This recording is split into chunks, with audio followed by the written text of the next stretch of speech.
the Das Hidulun, sets the stage for the collapse of conventional truths into the rubric of Upaya, or skillful means, the freely created and extremely various methods used by a bodhisattva to instruct all the many diverse varieties of sentient beings.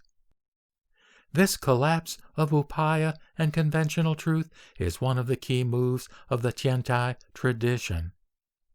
There is no single univocal, internally consistent set of conventional truths spoken by the Buddha, but rather an unlimited array of situational possibilities that may count as appropriate speech, that is, soteriologically useful, liberative speech. The authorized conventional truths preached by a Buddha may thus contradict one another.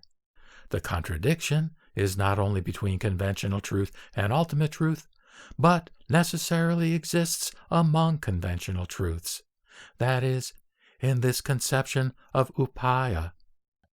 Ultimate truth, including the preaching of emptiness and so on, is also a pragmatic soteriological device.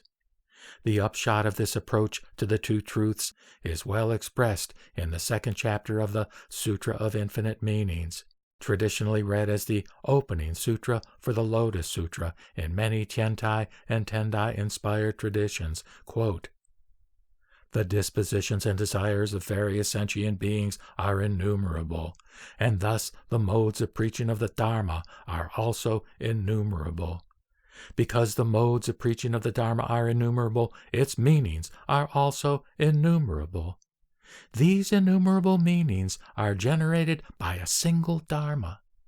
That Dharma is simply freedom from any single fixed attribute.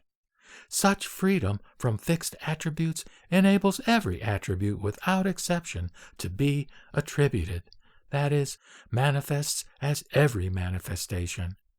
Being predicable neither by attributes nor by the exclusion of attributes, that is, neither manifesting nor not manifesting, this is called the real attribute." Close quote.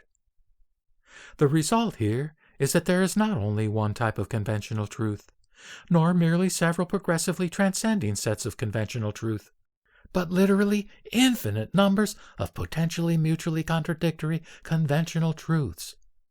But something more has happened here, for these infinite contradictory conventional truths are at the same time described as being merely different aspects of a single truth, seen in different ways.